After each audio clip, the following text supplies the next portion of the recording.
Good morning students. आज हम लोग पढ़ेंगे सरफेस केमिस्ट्री का सेकेंड लेक्चर। और फर्स्ट लेक्चर में हम लोग जाने थे कि क्या है basics, adsorption, absorption, surface chemistry क्या है। आज हम लोग पढ़ेंगे आखिर एडजॉर्प्शन होता कैसे है, मतलब टॉपिक होगा मैकेनिज्म ऑफ एडजॉर्प्शन। तो मैकेनिज्म ऑफ एडजॉर्प्शन आज हम लोग देखेंगे। तो मैकेनिज्म ऑफ एडजॉर्प्शन से पहले हम लोग जानेंगे कि एडजॉर्प्शन तो जानते ही हम लोग, एडजॉर्प्शन क्या है। एडजॉर्प्शन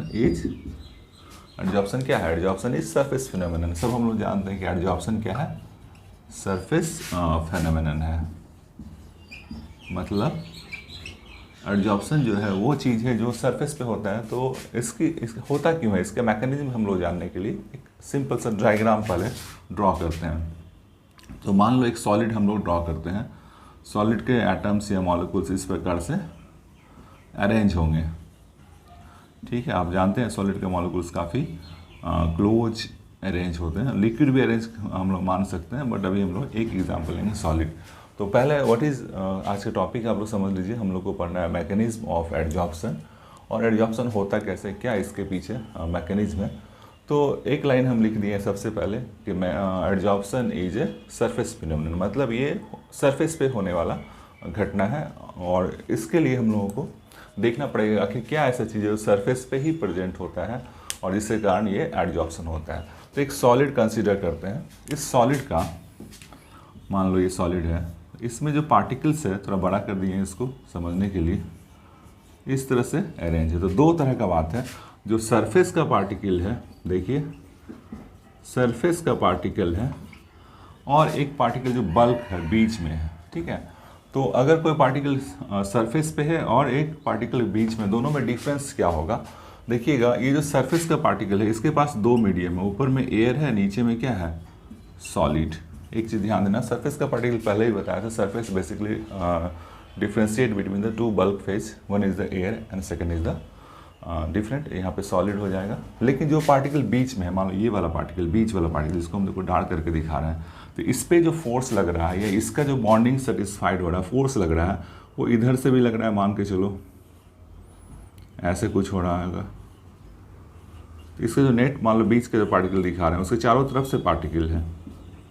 ठीक है, उसके चारों तरफ से पार्टिकल है, बीच में जो पार्टिकल है, और नेट फोर्स जो होगा इधर ऐसे कर लो, इस तरह से नेट फोर्स जो होगा ये चारों तरफ से लग रहा है, और इसके पास नेट रिजल्टेंट फोर्स जो होगा, रिजल्टेंट फोर्स इक्वल टू क्या हो जाएगा, जीरो। तो बीच में जो पार्टिकल है उसको ये भी मान लो अट्रैक्ट कर रहा है, ये भी अट्रैक्ट कर रहा है, ये भी अट्रैक्ट कर रहा है, ये भी अट्रैक्ट कर रहा है। तो इसको चारों तरफ से फोर्स लग रहा है, और हम जानते हैं फोर्स वेक्टर है, तो एक दूसरे को कैंसिल कर देता है, और नेट रिजल्टेंट फोर्स क्या होता है, जीरो हो जाता है। जबकि जो सरफेस पे पार्टिकल है, ऊपर वाला पार्टिकल्स है, इसको तो डाउनवर्ड फोर्स इधर लग रहा है, डाउनवर्ड फोर्स लग रहा है, बट ऊपर का जो फोर्स होता है इसको सेटिस्फाइड नहीं होता है। इसके कारण सरफेस के पार्टिकल के पास एक स्ट्रेन डेवलप हो जाता है, इसी को टेंशन बोल सकते हैं, और टेंशन।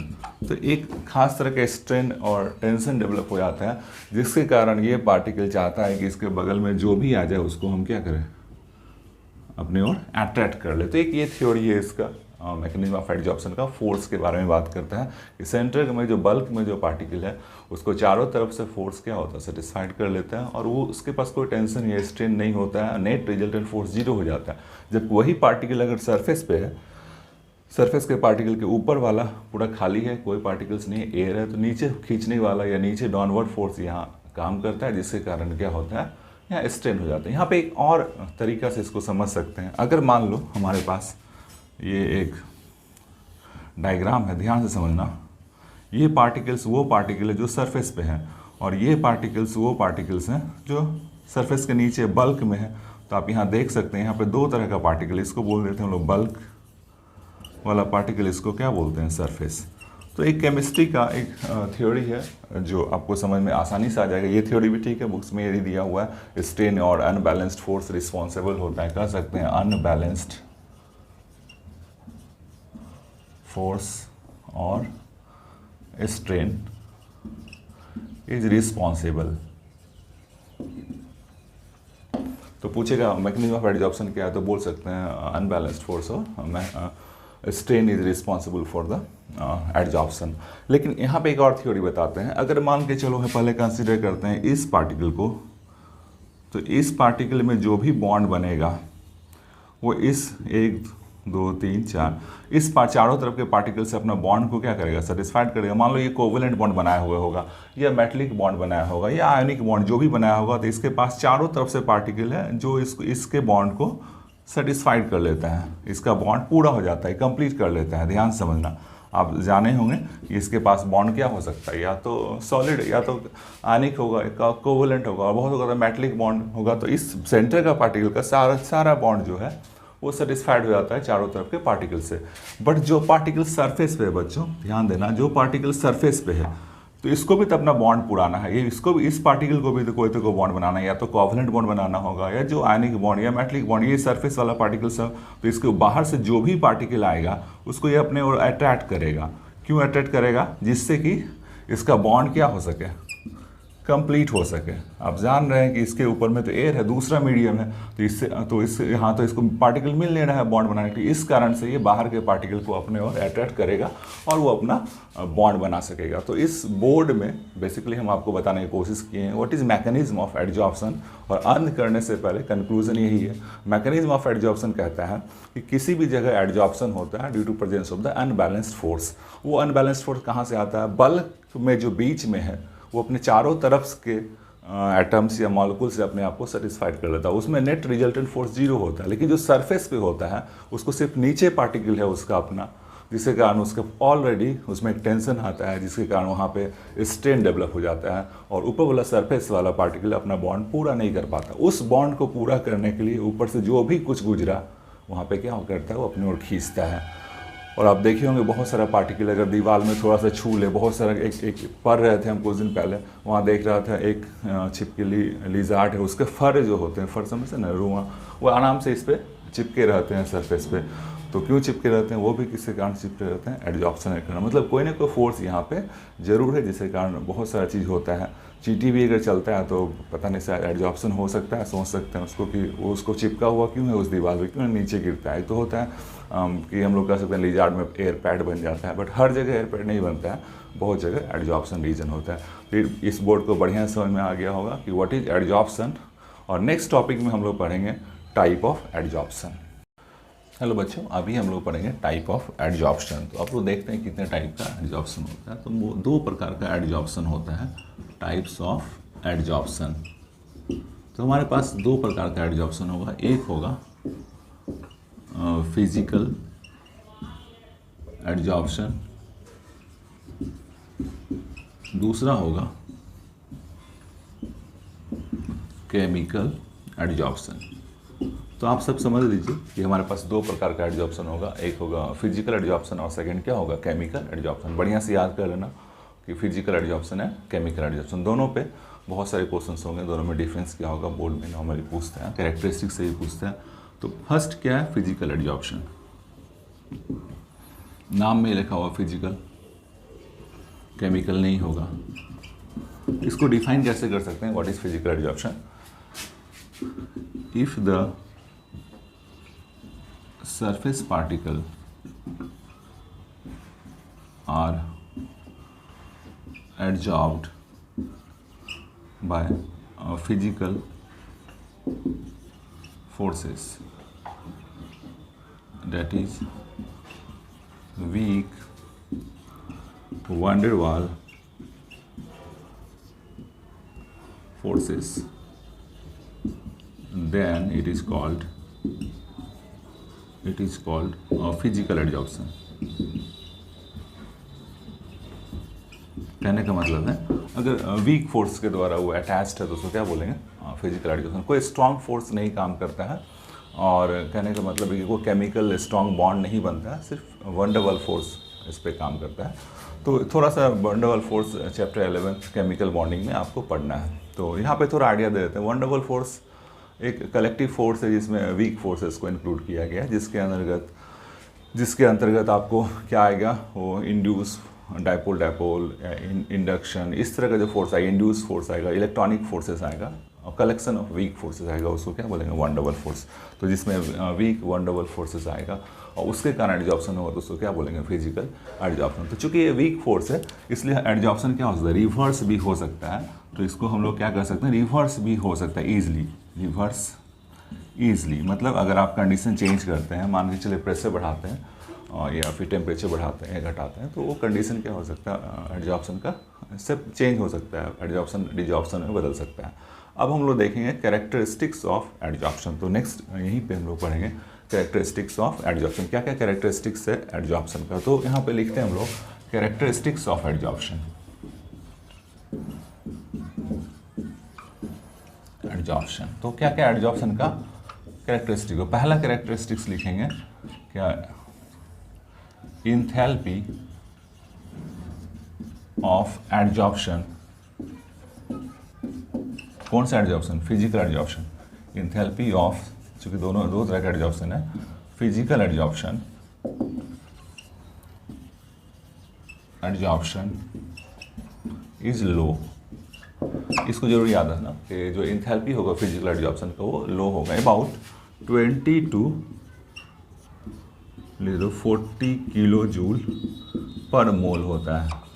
मतलब एडजॉर्प्शन के कारण जो एंथैल्पी चेंज होता है अबाउट 20 to 40 किलो जूल होता है। और दूसरा क्या लिख सकते हैं, एक्सोथर्मिक नेचर होगा। याद रखना एडजॉर्प्शन कोई भी हो और उसका नेचर एक्सोथर्मिक ही होता है, या तो फिजिकल हो या फिर केमिकल होगा। लेकिन अभी फिजिकल पढ़ रहे हैं तो इसका भी जो एडजॉर्प्शन है एक्सोथर्मिक। एक्सोथर्मिक का मतलब कि अगर टेम्परेचर जब ये हीट को क्या करेगा, बाहर करेगा जब एडजॉर्प्शन होगा, तो इसके बारे में। फिर दूसरा नंबर, तीसरा नंबर कैरेक्टरिस्टिक नॉन स्पेसिफिक।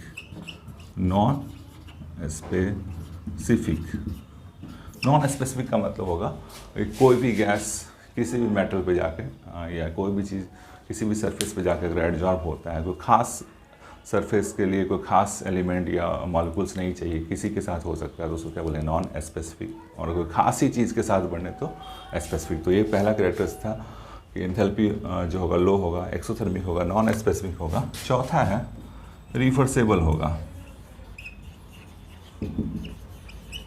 चौथा क्या है, रिवर्सेबल होगा। तो इसको थोड़ा बढ़िया समझना होगा कि ये जो होगा वो क्या होगा, रिवर्सेबल होगा। रिवर्सेबल का मतलब होगा कि आगे और पीछे दोनों और रिएक्शन हो सकता है। और चूँकि इसमें क्या हो सकता है, इक्विलिब्रियम की बात हो सकती है, इक्विलिब्रियम रीच्ड ईजली, इसलिए इसमें इक्विलिब्रियम क्या हो सकता है, आसानी से आ सकता है। तो हम लोग कह सकते हैं कि हमारे पास जो भी और कैरेक्टरिस्टिक्स पढ़ेंगे, बट इस बोर्ड में क्या है, एंथैल्पी क्या होगा, बहुत कम होगा, अबाउट 20 to 40। ये पूछा हुआ सवाल है कि फिजिकल एडजॉर्प्शन में कितना एंथैल्पी चेंज होता है, डेल्टा एच का वैल्यू क्या होगा।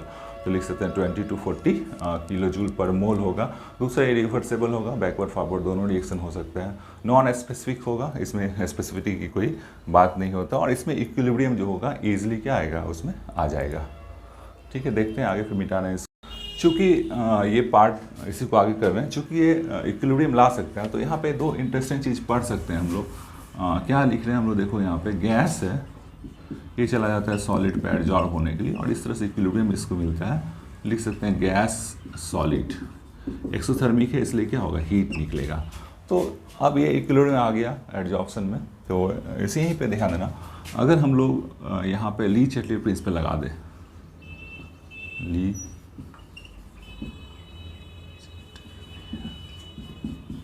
प्रिंसिपल को हम लोग यहाँ पे यूज करना चाहेंगे 11th क्लास में केमिकल इक्विलिब्रियम। चूँकि केमिकल इक्विलिब्रियम आ गया तो क्या क्या हो सकता है, देखिए अगर कहीं पे गैस और सॉलिड है और हम लोग कौन सा प्रिंसिपल लगा दें, ली चैटलियर प्रिंसिपल लगाएंगे, तो क्या हो सकता है, अगर प्रेशर बढ़ा देंगे तो क्या होगा, इसको देखना पड़ेगा। प्रेशर इंक्रीज़ करेंगे तो आप पढ़े होंगे कि जब प्रेशर इंक्रीज़ करेंगे तो इक्विलिब्रियम उधर शिफ्ट हो जाता है, इधर वॉल्यूम डिक्रीज़ कर रहा है। तो कैसे जानेंगे, देखो यहाँ पे गैस बहुत सारा है और सॉलिड है उसमें, तो सॉलिड क्या कर रहा है, गैस को एडजॉर्ब कर रहा है, अर्थात जब फाइनल प्रोडक्ट में गैस कम हो रहा होगा, वॉल्यूम डिक्रीज कर रहा है। इसका मतलब जो इक्विलिब्रियम होगा शिफ्ट कर जाएगा, equilibrium shift in forward direction. तो यहाँ पे एक चीज़ समझ लीजिए, अगर आप फिजिकल एडजॉर्प्शन की बात कर रहे हैं तो वहाँ अगर प्रेशर बढ़ा देंगे तो क्या होगा, प्रेशर बढ़ा देंगे तो एडजॉर्प्शन ज़्यादा होगा। और वहाँ पे किस आधार से उसको हम लोग बता सकते हैं, ली चैटलियर प्रिंसिपल के हिसाब से। वो कहता है कि प्रेशर बढ़ाने से इक्विलिब्रियम उधर शिफ्ट हो जाता है, इधर लोअरिंग ऑफ वॉल्यूम हो रहा है या इधर मॉलिक्यूल्स का संख्या कम हो रहा है, तो यहाँ प्रेशर। उसी तरह से अगर हम लोग टेम्परेचर की बात करेंगे तो यहाँ भी ली चैटलियर प्रिंसिपल को हम लोग यूज कर सकते हैं। ली चैटलियर प्रिंसिपल क्या करता है कि अगर एक्सोथर्मिक रिएक्शन है और हम लोग टेम्परेचर बढ़ाते हैं तो रिएक्शन बैकवर्ड डायरेक्शन में चला जाएगा। अर्थात कह सकते हैं इंक्रीज इन टेम्परेचर, इसको समझ लेना बढ़िया से, decrease the adsorption, physical adsorption, ठीक वही पढ़ रहे हैं हम लोग। या फिर कर सकते हैं lowering in temperature increase the extent of adsorption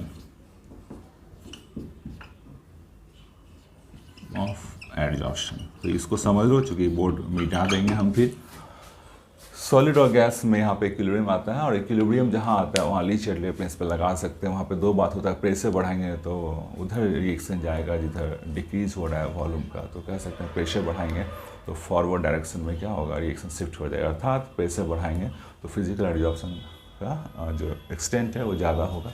उस तरह टेम्परेचर बढ़ाएंगे चूँकि एक्सोथर्मिक रिएक्शन है तो रिएक्शन तो बैकवर्ड डायरेक्शन में हो जाएगा, तो फिर एडजॉर्प्शन होगा नहीं, इसलिए टेम्परेचर लो करेंगे। जैसे कम टेम्परेचर करेंगे एडजॉर्प्शन कहाँ चला जाएगा, आगे की ओर फॉरवर्ड डायरेक्शन में हो जाएगा, एडजॉर्प्शन होना शुरू हो जाएगा।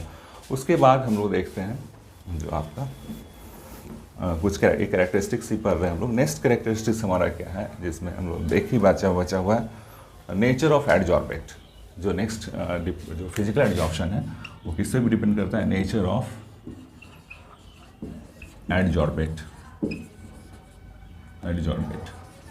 तो कैरेक्टरिस्टिक्स क्या होता है, कह सकते हैं फिजिकल एडजॉर्प्शन किस पर डिपेंड करता है, नेचर ऑफ एडजॉर्बेट पर डिपेंड करता है। अब अलग अलग तरह का गैस होता है, कुछ ईजिली लिक्विफाइड होता है, ईजिली लिक्विफाई।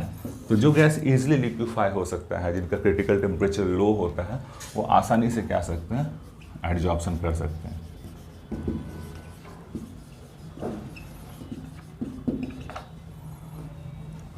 फास्टर, तो जो इजीली लिक्विफाई गैस है उसका फिजिकल एडजॉर्प्शन क्या होगा, वो फास्टर होगा। जैसे कुछ गैस है जो आसानी से लिक्विफाई हो सकते हैं और उनका एडजॉर्प्शन क्या होगा, ज़्यादा होगा। फिर एक चीज़ याद रखना कि जब एडजॉर्प्शन पूरा हो जाता है तो एडजॉर्बेंट का फेज क्या होता है, सेम होता है।